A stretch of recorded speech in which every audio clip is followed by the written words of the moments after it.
All right. Hello, everyone. Welcome to the Forum on the Venture. I trust your Sunday has been well. I trust you enjoyed a great time of worship in whatever form that you had it. Of course, this is Batel, the fiery-eyed owl, and on this today we're discussing the Venture Matrix for the Future of Africa, Series 5, the ecosystem, with Rendani Mamphiswana. I hope I pronounced that well. He happens to be a commissioner who has worked on the 4IR project, a very amazing economic ecosystem enthusiast, and it's so great to have him with us. So we'll jump right into the conversation. Hello, Mr. Rendani. How are you doing, sir?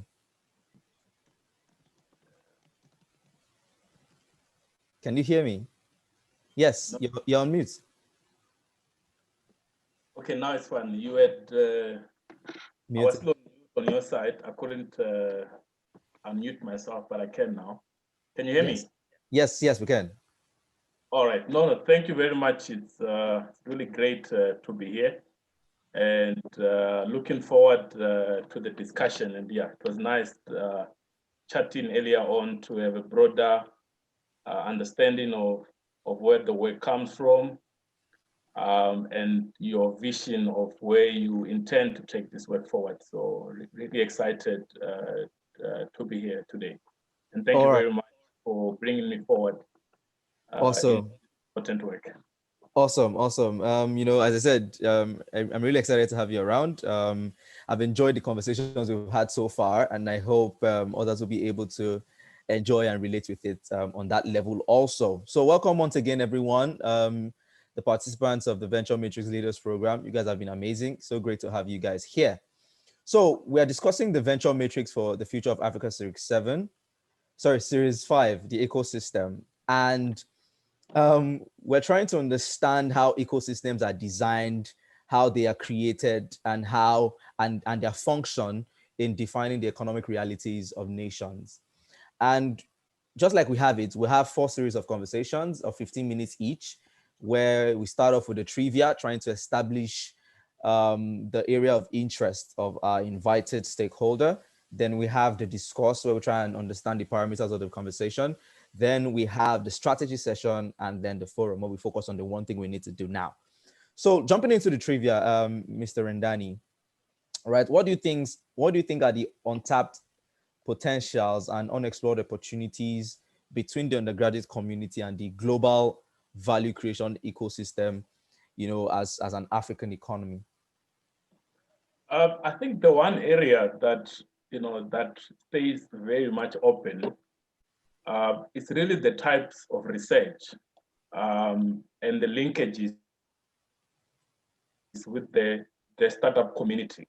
And I think establishing the types of research that ensures that there is a good linkage with the needs of the startup community.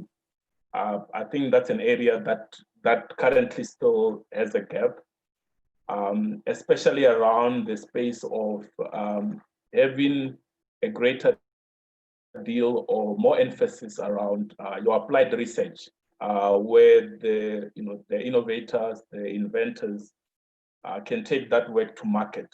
I think a large part of our research stays in the basic space, and there isn't a good linkage to enable commercialization of that work, and not only commercialization for profit, but commercialization for application in various sectors of our society. I think that's a very important gap that if we could fill it, there could be some improvement. All right, amazing. So what is your everyday job like, and how does it relate to the conversation about the creation of economic ecosystems? So interestingly, the broader part of my work does not engage so much on ecosystem, but my doctoral study, of which I'm in the latter part of now, is what really engages the aspect of the ecosystem. So I'm pursuing a doctoral study on a part-time basis at the University of Johannesburg, titled A Hybrid Ecosystem of Innovation for Emerging Economies, Mm. where I'm trying to understand how South Africa could go about the development of its national system of innovation to achieve the desired intent, since it was adopted into the policy mix back in 1996. So it's really trying to understand how we can go about, enabling the interactions around our innovation actors and enabling the learnings around the innovation actors towards our broader objectives that we have as a country. But on a daily basis, I'm currently in the energy sector, Okay. looking at the world. But as I said, that doesn't entail much the pursuit that I'm on here on the doctoral study from a national development perspective. All right, awesome, awesome. That so the last question for the trivia is normally I wanted to ask what is the biggest area of impact, but I think your first response has already tackled the first three questions I intended to ask, right?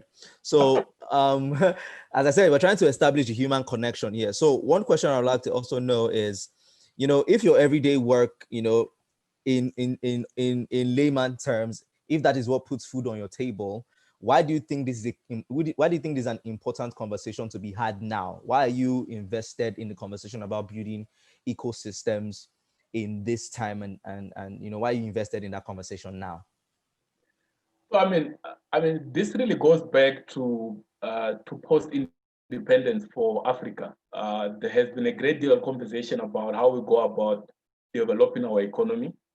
A large part of it has been influenced by the development economics organizations that have attempted to provide blueprint after blueprint. But as we all know, I mean, things have not quite worked out for Africa. And I think there's an opportunity or there is a need to really understand, what are the determinants of innovation at firm level, at national level. What are the determinants of industrialization? Everyone speaks about the need for Africa to industrialize. Yet, what you see, the trend in the developing economies is what is coined deindustrialization. Other scholars are even saying there is premature deindustrialization that is taking place. And I think when you spend more time listening to the different scholars and policymakers, you start to appreciate that perhaps we do not quite understand, what are even the causes, of economic growth from an African perspective with the diverse economies that we have. So I think there's a need for a local understanding of how do we go about building these economies Wow. that can meet the demands of our society, not only today, but going into the future. And Wow. personally, I believe that innovation, being the ability to transform any kinds of input, be it information, be it raw material, be it the human capability to higher value products and services. And I think innovation has, it's a good start. Of course, innovation is not all of it, but it is a good start to understand how our economies can actually be built. And this is why I've gained great interest in this space, and I'm gaining more and more confidence how we then go about that. Wow, awesome, awesome. I love that you mentioned, the growth metric, right? Especially understanding it on a local level. And one conversation that we have on the venture matrix for the future of Africa is that the undergraduate community can unlock the prosperous destiny of Africa if we can fix our local economies. And you also spoke about linkages, and you spoke about linkages and fragmentations. So Mhm. the major proposition is if we can create an enabling environment for economic value creation within these undergraduate economies, that can drastically affect our existing African economic value creation ecosystem. But we need to be able to think like an ecosystem right from the base. So how are ecosystems actually, or how can we design, how are ecosystems actually designed to function towards an outcome? What are the components of an ecosystem that make it what it is? Yeah, so I mean, fundamentally, an ecosystem, it's about interaction. Right? You need to make sure that there are interactions amongst the various stakeholders. The reason why there is fragmentation and silo mentality, and these two words, dominate a number of policy reviews in the continent. You largely hear our systems are fragmented, or the silo mentality among government departments and other government agencies. But a large part of that is that the different actors are treated independently. They are allocated budgets independently. They are measured independently. So there is no drive and incentive for the different actors to actually work together, right? And the reality of working together is that sometimes they are disagreements, sometimes they are conflicts. And if you don't have to do it, you're not going to do it. So I think the building block is forcing interactions, using all the instruments and the parameters that we have to force interactions amongst the different stakeholders. And once we force the interactions, then we must start to measure the level of learning amongst the different interactions. It's very hard to measure learning, except through, I guess, the issuing of certificates and all of that, which is not necessarily, the full truth from a learning perspective. So there's the need also to then understand what are the kind of things that we can measure, which gives us confidence that there is learning taking place amongst the different actors. And such a measurement must take place on a regular basis so that we are able to gain clarity on where the learning is going. And the reason why we want to make such measurement is that we want to be able to shape the ecosystem towards the direction that satisfies the kind of work that we are trying to do. So really, 2 points, it's forcing interaction, to find all the different ways that we can force interaction, and then start to check, the level of learning so that, our forcing of the interaction drives the kind of learning that we want to do. And then the other aspect is the diversity of the different actors, because you want that coalition of different knowledge areas, that can create an opportunity for divergent thinking and looking at problems from just different areas. So it's not enough to just have a group of universities together who think the same. There's a need to mix such an ecosystem with a diverse set of actors, from the nonprofit, from the startup community, from government, industry, small and large, and begin to make them work together towards certain objectives, which will then define and shape as you move forward. So I think those are the three areas: interaction, diverse actors, and learning. If we can get those three things right over a period, we'll start to have a certain direction and shape, that we can move. All right.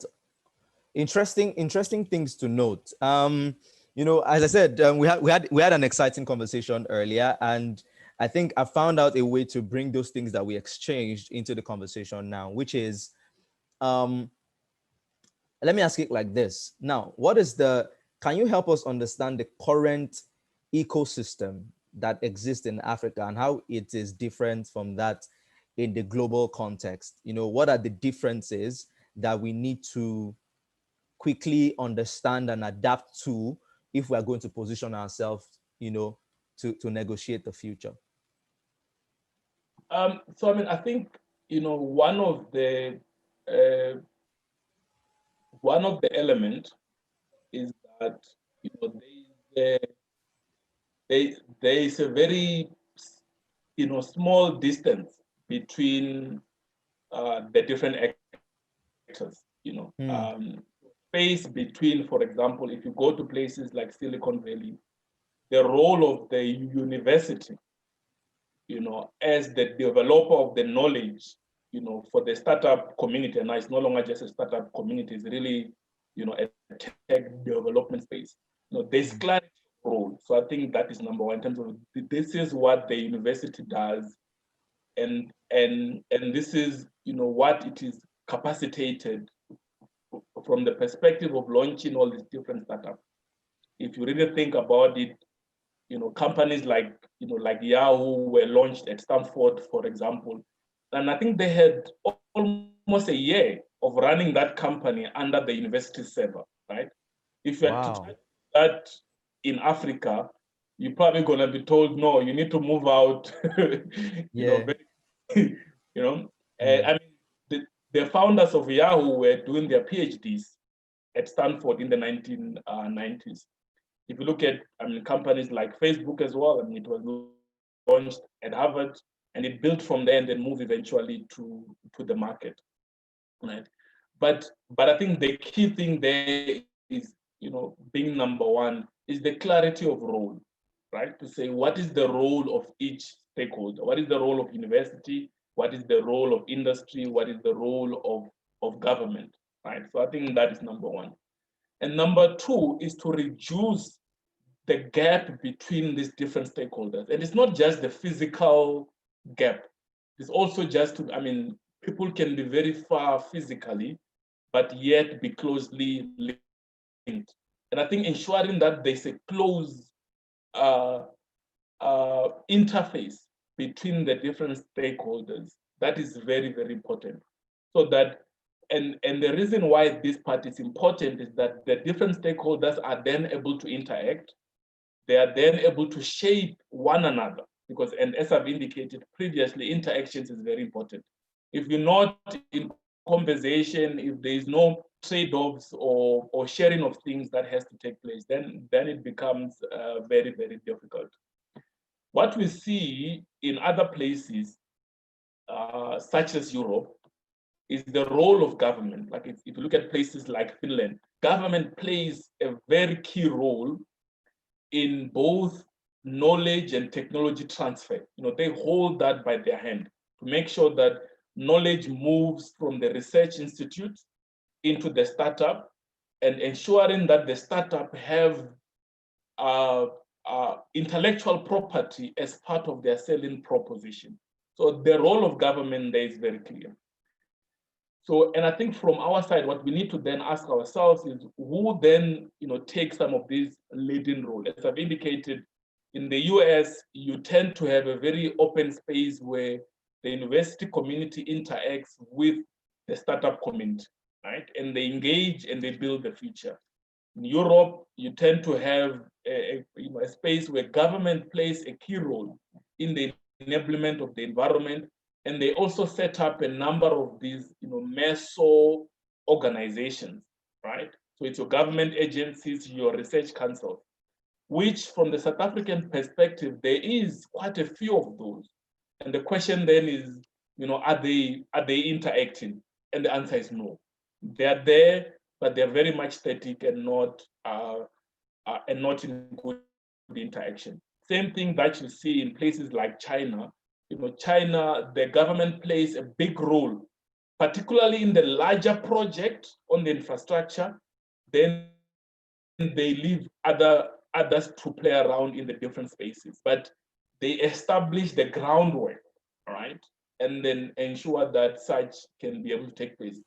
And I think from the African perspective, there is a need to understand, who are the leading players in different places. Yeah. Who needs to be in the lead, and how do we make sure that those who are in the lead are capacitated? What we do see, though, from the African perspective, understanding, from the public officials' perspective, the understanding of science, technology, and innovation is not at the level that it needs to be for the kind of conversation that needs to take place. But I do think there's from a learning and development point of view, there is a need to capacitate the public sector so that there is what you call science, technology, and innovation diplomacy, so that they have an understanding of what these things are and how these things interact. Because when you talk about these different knowledge areas and technology areas, they don't work in isolation, right? It's a combination, and there's this convergence and confluence of technologies. And someone in the energy sector needs to understand how the energy sector influences agriculture and how agriculture influences the environmental space and how that could be enabled by digital technologies. And I think that understanding, it's not at the level where it needs to be. And then what that means is that when the government takes the lead, you have a situation where those who are in the lead of that effort don't perhaps have the right kind of understanding to lead such effort forward. So I think there's that element needs to be handled. And then the last part really is to recognize that we need to develop rather than adopt. We can go out there and learn, right? But we must come back and be able to say, how do we develop our own system? Taking lessons. So we can take policy lessons, what others have done, what has worked, what has not worked. When we actually bring it to our area, we must bring it for pilot purposes, not for implementation. And then during the pilot, then we get to understand, what are the cause and effects and how must it be adapted for it to work in our context. And I think that element tends to lag, and part of it may be due to the funding of these activities, and that they are funded by the European Union, funded by the UN and the IMF, which might perhaps have a hand in terms of what gets to be done and how. And I think there needs to be some some great deal of independence in how we implement some of these things. All right, amazing things that we're learning. So we also talked about the concept of how change is also driving this conversation. And for us to be able to, as you said, we need to start thinking of how to develop and not just adapt. Who are the major stakeholders that, and I love this part of the conversation we had before, where we're telling me about, the research function of the top universities, the colleges of education, the technical colleges, and all of that. So how do we map out the stakeholders who are most influencing the current economic reality, especially as it relates to an ecosystem for economic value creation? So knowledge has to be produced.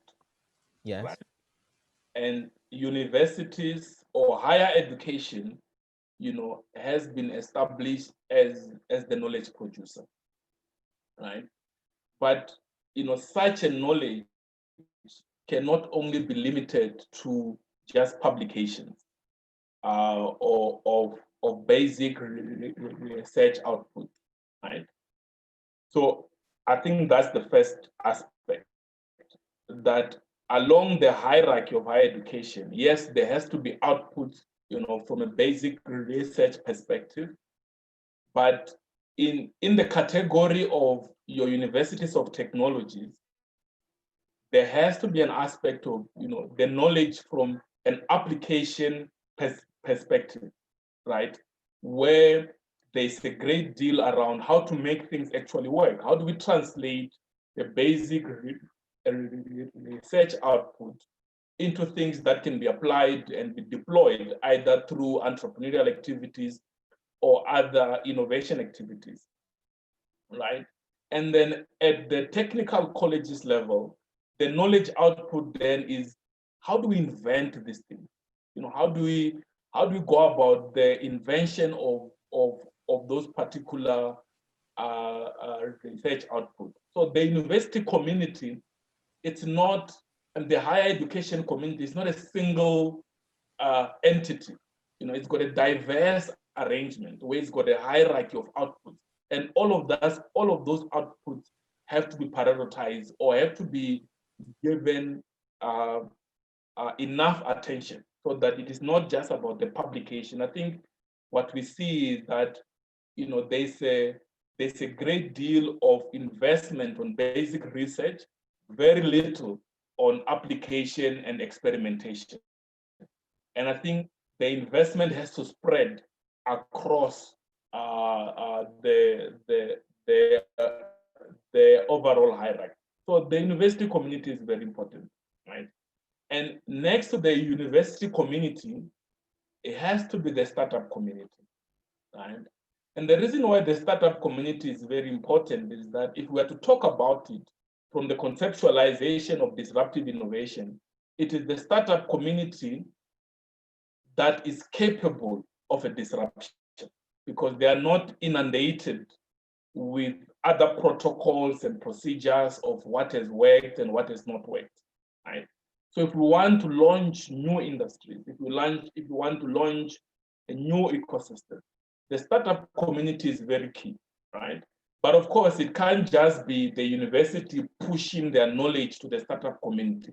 It has to be a loop where the startup community equally contributes to the priorities of the higher education sector, right? Where there's a reinforcement around that particular loop, right? And then from that reinforcement between higher education and the startup community, the next thing really there is, you know, what are then the institutional arrangements to help drive this work forward? Because ultimately things must be protected, must be supported to be able to mature, right? And understanding what are the institutions to remove the barriers, to remove the bottlenecks. And that's where a government comes in. And it can come in directly from government, it can come in from the nonprofit community, it can come in from the government agencies and the research councils, right? But at the end of the day, what we're trying to drive is to move from knowledge production, knowledge application, and knowledge decimation. And what really counts is the decimation of that knowledge into the various sectors of society. And I think those three actors play a very big role in terms of that particular perspective. Of course, there's the linkage to existing industries, and the existing industries play a key role, right, in terms of sustaining some of the things that are working. And the question is, how does the research community support them, you know, to drive efficiency, innovation, you know, take out any efficiencies out of the system, and continue to meet the needs of society. So existing industries are key, right? And existing ecosystems are also equally key. You know, but I think it's balancing the two to ensure that, you know, we are driving efficiency and sustaining innovation. At the same time, we're also driving the launching of disruptive innovation. Because, you know, if you don't drive the disruptive aspect of it, then you have this, you know, sustaining space which eventually just dies, right? And this is why other economies have been overtaken. This is the same thing why the US was overtaken or almost overtaken by Japan in the 1980s. It's the same thing that China now has been able to do. You can't rest on your laurels, right? Comes from launching new things. And once you have your institutional arrangements to launch out new things as you go, then you are continuously doing all of that work. And the different key stakeholders need to be on a mode of renewal. Once something is working, we must maximize. But while we're maximizing, other things must be launched and must be in parallel because things come and go. I mean, many years ago, the telephone was the thing. Exactly. So you continuously want to be engaging and figuring out how to move things forward. And that has to be managed, you know, collectively. And sometimes it might be confusing to be managing the sustaining space where things are stable while you are literally launching a disruption on the other side. And we need to find a way on allocating the right role players to make sure that such an effort can be moved forward. Wow, amazing, amazing. Thank you so much for that exposition. It was a great learning experience. So let's dive into the strategy session where it concerns the undergraduate community, because with all of the stakeholders and their roles I've been able to properly highlight, the future of Africa would actually be dependent on the work of its young people. And the grand focus for us here is about the undergraduate community that is actually a part of that tertiary institution, system right now, that's also creating the same dysfunctions in our economic outlook. So what can the undergraduate community do to create an enabling environment for value creation that directly impacts our ecosystem for value creation? How can we create our own ecosystem or drive the existing ecosystem by creating our own enabling environments for value creation? So I think for me, the first thing is, remove the barriers that exist between the university community environment. I'm sorry, we lost you for a minute there, sir. Can you please repeat? I'm saying that the first thing is to remove the barrier, any form of barriers that exist between the university community and where it's located must be dismantled. Exactly. Yes. For me, that is the first part. The university cannot exist as an island where it exhibits, a life of, some places abroad while being disconnected from where it is. So I think that's number one. So it does not make sense why outside of the university community there will be startups that need laboratory support to develop their technologies and stuff like that, and they do not have access to what is available in the university. It does not make sense why the community around the university might be struggling with accounting services while the university is top in its commercial subjects offering. I think that barrier must be removed. And then once the barrier is, and the reason why the barrier must be taken off is to ensure that there is interactions amongst the university and the community. Right? So I think that is number one. And I think within the university itself, right, there are barriers amongst the different faculties. Right? I did my undergrad at Wits University here in Johannesburg, South Africa. And I mean, from the Faculty of Engineering and Built Environment, I mean, the engineering do their own things, and they see accounting on the other side, you see humanities on the other side. But yet, when you leave, when you get your certificate, right, you are working with various people the minute you enter the workplace. But yet, the university community itself, it's not incentivizing and really pushing that there's interactions among its own different faculties. And that's why I think we need to find a way, of course, as practical as possible. We need to find a way on that before you graduate or as part of your graduation from different faculties, you must have done some project or some work that interacts, that has meaningful interaction with others from the different faculties. I think that's very important. And we must find ways on how to enable that, because we talk about having a multidisciplinary world, yet the university community, it's not exhibiting the multidisciplinary work from the curriculum perspective and the different activities. So we are limiting the learning and the interactions opportunities among our undergraduates, right? So I think that's important. And I think offering them opportunities to interact with different stakeholders outside of the community, either being board members of smaller businesses, being offering certain services, and participating in various activities. I think that element lacks, and I still find that the university seems to be an island to the broader area. I think there has to be a concerted effort on figuring that out, to say, but what are the different gaps? I mean, we have, from where I come from, the University of Venda, which is in an agricultural rich area, right? And yes, of course, they offer agriculture as one of the sort of the qualifications. But yet the people from the area who are qualifying have to look for job opportunities far away from Limpopo. And why?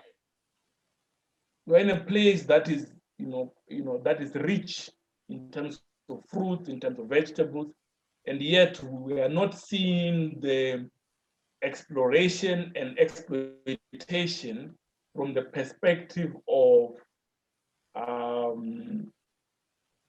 agro-processing activities, right? That we need to be able to upgrade. And I think part of that is the length of linkage with the community outside, and that needs to be fixed. Wow, amazing, amazing. Second thing we need to learn is that, you talked about the different elements that drive the creation of ecosystems, especially now that we're dealing with the context of change. Even though you mentioned that, we say now that the world is an interdisciplinary world, and yet we're still designing our university systems to be unidisciplinary, right? So how can the undergraduate community facilitate the design and creation of ecosystems that adapts to change, or even create and lead the change? So I mean, I think to be able to lead change is that you must be creating change. Yes. Right. And the things that allows us to create the change, is the production of new knowledge. It's right at the edge of the effort. But as I've indicated earlier on, the challenge that we have faced so far is that the knowledge production seems to be largely on basic research level. Right? There isn't knowledge production in the variety of activities that the society needs. And I think there's one big example in the continent is corruption, right? I'm yet to read a research document that fundamentally tackles corruption as a body of knowledge, to understand, but why? Why is there corruption? Very easily, we just say, yeah, the government in Africa is corrupted. But the higher education community can't say that. The higher education community must go and study corruption, right? Yeah. And then produce the outputs that allow us to understand, what are the determinants of corruption, under what conditions, and then begin to offer inputs on how we are able to set up our ecosystem in a manner that can deal with the aspect of corruption. And I think that's very, very important. All right. The other aspect as well, from a knowledge perspective, is that for years, there's been hashtag Africa Rising, Africa Rising. Right? But one can tell you, so what does it take to develop the economy of Nigeria? What does it take in Nigeria with the issues that Nigeria has? Don't tell me Nigeria must first remove X, Y, Z. No, as it is now, you know, what does it take to begin to put Nigeria on a path to development? You know, what does it take to take Kenya, you know, towards the path of development? I think the university community must study those things. It cannot just, you know, only study things that are still in the air. It must also come down to say, but how do we, you know, how do we make some of these things happen? So I think the university community must be on the edge of developing knowledge. But my argument here is that that knowledge cannot only be limited to just a journal paper publication. I great deal on how to translate that knowledge into other forms of of distribution, whether it be newspapers, whether be it in, you know, in other forms, and that are easily accessible. I mean, it's one thing to be writing books that your own people can't afford. I mean, it doesn't help that All they right. Mm, mm, like writing for others to know about the continent, right? So, so I think that is one thing. And then the second thing is how to get involved in the different activities to apply that knowledge, right? mhm, You know, I think service delivery is a challenge in the continent, right? We know yeah. that we want to deliver services, but the services are not being delivered. Why? What are the issues? You know, and how do we make sure that, you know, knowledge is distributed in those areas, and that where possible the government is supported with the knowledge that it needs, right, to be able to Yeah. apply and test all these different. So I think if the university community can move beyond just knowledge generation, but begin to find a way on how to apply and disseminate uh, this uh, uh, this knowledge into the different areas. I think that will make a very big difference. We cannot be, you know, investing in the university for knowledge production, and yet our government are paying, you know, large consultants money on knowledge that has been produced in our university. Mm, Uh, I think I think that has uh, to be sorted out, and the university community has to take a lead, you know, of being the knowledge holder and distributor of that knowledge. mm, Otherwise, then it really doesn't make sense why we have uh, uh, a higher education, because really knowledge true. is, you know, is the thing that moves things forward. But knowledge has to be applied to count, and part of the application is that when you produce some of this knowledge, you know, at a very high level, it might make sense, you know, in the laboratory. You know, Mm, it might make sense in the classroom, and nice concepts. But when you start to put it on the ground, it might not be as it was, you know, when you thought about it. And there's yeah. a need to understand why, so that we further ground that particular theory for correct application. Mm, And the university community has to take ownership, you know, of yes. how knowledge ought to be applied. Mm. I think that's very important as well. Wow. Amazing, amazing. The last question for this strategy session is, you talked about forcing interactions, right? That the way we build vibrant ecosystems is by ensuring that there is interaction, learning, and then the appreciation for diversity, right? So when we're able to identify these stakeholders that need to, use these tools, how do we facilitate, from a strategic point of view, how do we facilitate multi-stakeholder partnerships and relationships within the undergraduate community, and then the other stakeholders within this ecosystem, to make sure that we have a vibrant ecosystem defining the economic outlook of Africa? So I think here we need to be very practical, right? Mm, And we need to be very, very practical and and be very smart about it. Money is a very important thing. Finance, it's an important part for different stakeholders to develop what they're doing. So I think an allocation of funds that is only available when there is multi-sectoral interactions, it's very important, right? So even the university itself, when it receives funding from government, I think government, has a lever there to be able to say, part of this funding that I give you, it's only available if you are engaging with stakeholder XYZ. And I think that's the only way that we're going to force those interactions. And as I've indicated earlier on, it's not always nice to work with other people who have different perspectives, right? So we are always going to choose the easy way out. And that's why I think practically, one of the things that has to be done is to say this funding is only available if you work with XYZ. And I mean, an example could be, X amount of money is available if you work with another stakeholder.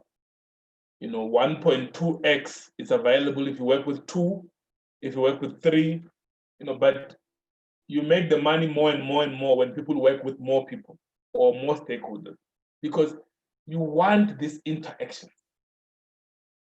right? Because what you don't want now is universities in Africa, enjoying only to work with some international universities, and it becomes very difficult on how to bring that knowledge home and actually be able to utilize it. I think, yes, of course, there must be some international interactions, but it cannot be the only thing that the universities do, right? I think there's a need. There's a lot of memorandum of agreement being signed with global communities, and I'm not always sure how those memorandum of agreements are coming back into the local area and make sure that there's knowledge and technology transfer. So I think that part is very important, where we are then able to force such interaction. And I think the other thing as well, just looking at it globally, I think there's a need to understand, so what exactly is our unique contribution to the global community. There's a lot of things that the rest of the world might want us to be, and we must allow them to express those things. But I think we must identify, what is it that we want to do and where we see there's an advantage. I mean, it's one thing to say, you want to be the best in XYZ, but there isn't an opportunity to have such an advantage. And we need to take cognizance of where the world is today and be able to say, where are the areas where we can still lead, right? And be, a top player in that particular space. And what does it take to lead in such a particular space? And part of it might involve, a bit of imitation in the beginning, but there must be a very clear strategy that at time X we're going to change and and localize a great deal of these activities. And the reason why that's important, right? What we need in our economy is technological and knowledge-intensive activities taking place. We need to reduce the outsourcing of our economic activities. It doesn't mean that we are going to eliminate the outsourcing. No, I mean, we are in a global society. Yeah. We continue to borrow and share, right? But there's a great need to increase the intensity, of our economic activity, both from a knowledge and a technological point of view. And the reason why that is important is that when activities are both knowledge and technologically intensive, you are able to learn, you're able to bring new things because you are dealing with complex matters. We talk a lot about skills and lack of skills, but you can't expect people to just be doing 1+1 and that tomorrow they will deal with some hectic equation if they are not dealing with complex matters as part of their daily life, if they're not solving the complex problems. So there's a need to ensure that our activities are knowledge and technologically intensive so that people can learn how to deal with this kind of thing. Right. So I think that part is very important. And then it must be piloted, and we must see how all of those things actually work. And of course, solving the local problems. And recognizing and I mean, at the same time, part of solving the local problem, there is nothing, stopping, a university here in South Africa to say, part of our research has identified a gap in Tanzania, and part of the work, creates the collaboration and then go solve that particular problem. I mean, a lot of the time in Africa, when we talk about export, right, it's largely from a raw material and precious metals point of view. But we also need to think about exports of knowledge and export of technologies as part of the activity. So yes, there must be solving of local problems, but part of the local problems means problems in Africa, Yes. Amongst our neighbors, so that knowledge can be exported. And then we go then interact with our neighbors, and then build and then move to the next one and to the next one. So I think also the conversation of export has to be rethought, that export is not only limited to the commodities. I think even I know from a South African perspective, I mean, there's a great deal of export of the fresh produce that go to various areas. But in the future, we must also be exporting the knowledge on how to upgrade this produce into higher valued products. That is not happening, and that is a problem. It means we are not learning and understanding the dynamics that are happening. So when people start talking about the global value chains, we are clueless because we are not involved in the activities of global value chains. Yeah, so I think that's important to grasp and also drive forward. Okay. Awesome. Thank you so much. This has been such an exposing and exciting conversation. We've come to the final session of the forum, and which is about the forum. So if there's any one thing that you think we need to invest, as an African focused ecosystem conversation, what do you think the undergraduate communities across Africa need to focus on and invest their energy in to best exploit the change going on around us and the development of that vibrant ecosystem? So I mean, I'm going to go back to where I started earlier on.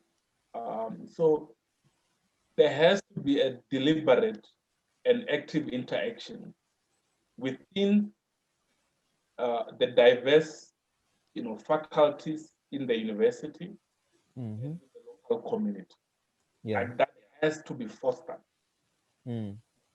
Without interaction, there is no learning. If you and I were not interacting, we wouldn't be where we are now. Yes. Right. So there has to be that concerted effort where we really invest on saying how well are our engineering, commercial, and humanities communities interacting. And there's a reason why that interaction must take place, even from an innovation perspective, right? So the Faculty of Engineering deals with technical feasibility. Can it work?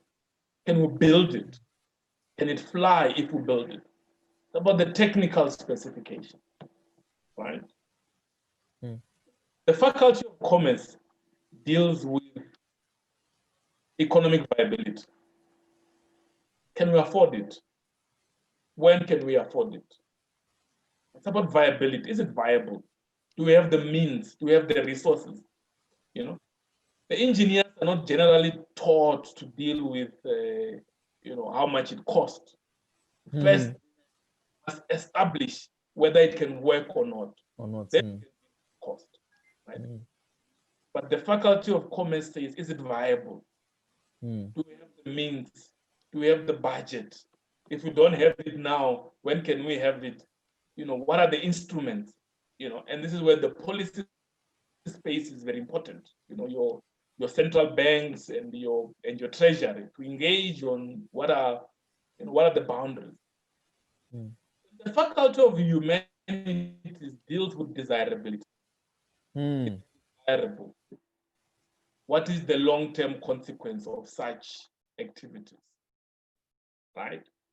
And even now, as we engage on different technologies, X, Y, Z, the question is, how do we then bring these three communities together? So as you can see, the three communities are taught different fundamentals,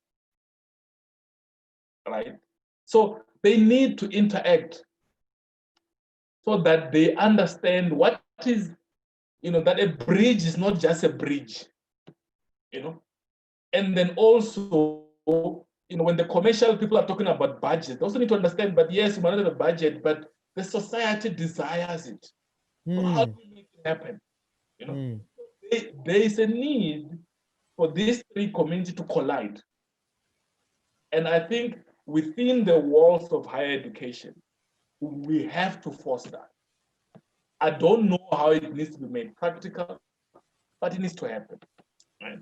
Because if they are not interacting, the learning is limited to their friends, and you don't want just people learning from engineers, learning from other engineers. You want engineers to also learn from the other areas. So I think that's important. And then in parallel to getting the interactions within the university, right, is the interactions with the local area, right? Where you have vibrant ecosystems of different role players and stuff like that. I don't know how the university community is going to be like going into the future, things like accommodation and stuff like that. But if, what gets eaten in that community, where does it come from? Who's producing it? You can find that the university is buying things from so far away. But why isn't that university establishing the right, set of ecosystem that, can produce the things that the university needs? Together, also, you'll find that there is, there are businesses who are asking or searching for services so far away. But the university is there. And I think that needs to be sorted. I'm not saying everything will be available right around you, but what is available around you must be utilized, right? And then we can have an understanding on what is not available there and where such other things can be sourced. So I think there's a need of those interactions, and instead of being obsessed with input and output indicators, we need to be obsessed with interaction. If you can obsess long enough with interactions, the outcomes and the outputs will take care of themselves because the people are interacting. Like now, I'm interacting now with you. Now I want to go to Nigeria. Right? But the focus was not me going to Nigeria. But now that we're interacting, I'm excited. So if when we get the interactions going, and the other thing about interactions is that when the different stakeholders interact, right, they then solve problems together, right? They learn new skills together, and if we are to bring the aspect of lock-in, we lock them through the internet. So they depend on one another because they are working together. Now you realize I have to work with company X because company X, I've already done this work with company XY. I mean, this is the reason why if you think about it from, like, if you buy an iPhone, right? There's certain things that you are locked to because you bought an iPhone. Right? Because you are part of the iPhone or Apple ecosystem. Yeah, exactly. So to say. So what you want to do even around the undergraduate, the higher education community, you want to force those interactions so that they solve problems together. So then tomorrow becomes very different because these people now have found a way to work together and they realize that to change, means I must get somebody else. Like if you go and, if you go buy some industrial, set of machinery, right? It comes with a, uh, a dashboard of some sort. It comes with a software. Like that's all you have to use. So they sell you a system, not just a component. I just took my car into Ford the other day.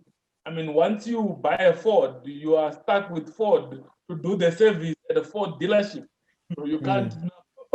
If you go to another one and there's a problem, they will tell you, it's because you went to another dealership. By getting the communities to interact, we force them to work together, and then tomorrow becomes a new world for all of them. Wow. And I think that's what needs to, so that has to be forced. And I don't mean, forced as in force, but find the incentives. Yeah, the incentive systems need to change to facilitate this. Incentive system needs to change to facilitate that. I mean, as I said earlier on, right? If the incentive is for publication, universities are going to give you publications. Also incentivize the production of innovation and entrepreneurial activities. The universities are also going to give you that. If you also incentivize for inventions, the universities are also going to give inventions. So I think we must put the right incentive packages on the table and let the people do the work.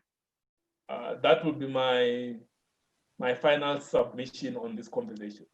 Thank you so much, Mr. Rendani. It has been such an exciting learning experience. I've been able to learn that, especially on the exposure of stakeholders. I remember one point we made that because the government has grown a little too big, because of the university systems have grown too big, they have become too slow to adapt to change. So the undergraduate community must make sure that they are interacting and interfacing from their different knowledge domains to solve their local problems if we're going to have a very impactful, or if we're going to have any direct impact in the creation of a vibrant ecosystem for value creation. It has been such an amazing learning experience. Thank you so much for investing some of your time with us. I cannot overly express how exciting it has been for me. I'm sure that those on the call are also very appreciative of your time. Yes, as I said, we discussed we discussed the whole plan, so we'll sure be interfacing with you more regularly on the progress of this. All right, no, thank you very much, and all the best with the development of the work. Thank you. And yeah, I think hopefully we'll see each other in the new year. I'm certainly looking forward to arriving to Nigeria. Awesome. But this is very, very important work.